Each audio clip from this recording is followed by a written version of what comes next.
হে আমার স্বর্গস্থ পিতা, পরম পিতা, পরমেশ্বর, তোমার ধন্যবাদ করি, প্রশংসা করি, গৌরব করি গো পিতা। পিতা, প্রতিদিনের ন্যায় আজও এই সুন্দর সকালে আমি তোমার চরণতলে উপস্থিত হয়েছি প্রার্থনা নিয়ে।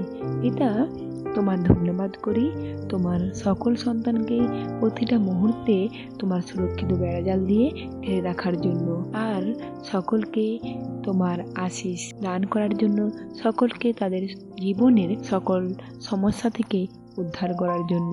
পিতা গো, এই সুন্দর দিনের শুরুতে আমি নিজেকে এবং তোমার সকল সন্তানকে তোমার চরণতলগত করলাম। সকলের ভার নাও, সকলের পাপ ক্ষমা করে তাদের জীবন আনন্দময় করে তোলো, আর তাদের জীবনের সকল দুঃখ কষ্ট দূর করে দাও পিতা।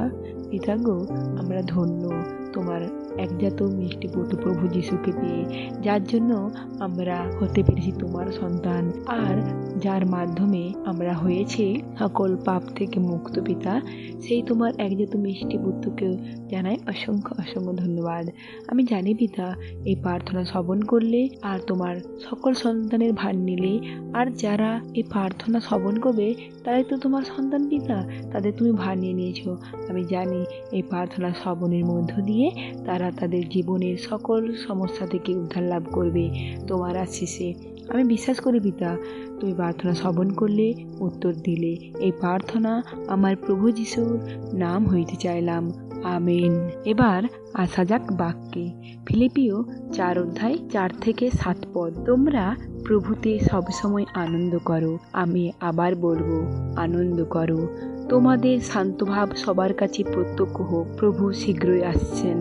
কোনো বিষয়ে উৎকণ্ঠিত হইও না, কিন্তু সব বিষয়ে প্রার্থনা ও মিনতির দ্বারা ধন্যবাদের সঙ্গে ঈশ্বরের কাছে তোমাদের সব অনুরোধ জানাও। এতে সব বোধবুদ্ধির অতীত ঈশ্বরের শান্তি খ্রিস্ট যিশুতে তোমাদের অন্তর ও মন রক্ষা করবে, আমিন। হে আমার স্বর্গস্থ পিতা, তোমার সন্তানদের জন্য বিশেষ প্রার্থনা রয়েছে। তোমার এক সন্তান সৌমিক দাস।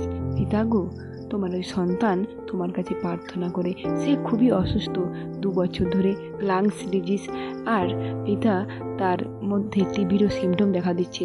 তার জন্য প্রচুর ওষুধ খেতে হয় এবং কি 2 মাস ছাড়া ছাড়া আইসিইউতে অ্যাডমিট নিতে হয়। পিতা, তোমার ওই সন্তান তোমার কাছে প্রে করছে পিতা, আমরাও করছি পিতা। তোমার ওই সন্তানকে তুমি একমাত্র তুমি পারো সম্পূর্ণ সুস্থ দান করতে পিতা। অসম্ভবকে সম্ভব করে তাকে নতুন জীবন পাই দিতে পারো পিতা। তাই তোমার সন্তান সৌমিক দাসকে তোমার চরণতলে জ্ঞাত করলাম। তাকে স্পর্শ করে সম্পূর্ণ সুস্থ দান করো পিতা। সেই ভার তোমার উপর তুলে দিলাম।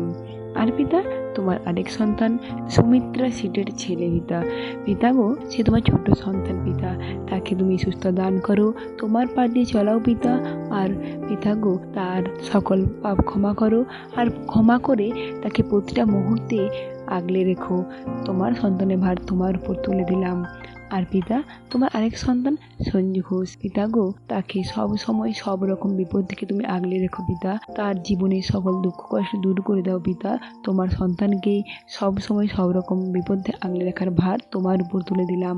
আর পিতা, তোমার আরেক সন্তান চক্রধর ঘোষ। পিতা গো, তাকেও সব সময় সব রকম বিপদ থেকে আগলে রাখার ভার তোমার উপর তুলে দিলাম। আর পিতা, তোমার আরেক সন্তান পিউ ঘোষ। পিতা, পিউ ঘোষ তোমার সন্তান তোমার কাছে প্রার্থনা করে পিতা। তার যেমন কোনো বিপদ না হয়, তাকে সব সময় সব রকম বিপদ থেকে আগলে রেখো। সেই ভারও তোমার উপর তুলে দিলাম। আর পিতা, তোমার আরেক সন্তান নিরুপদ হালদার।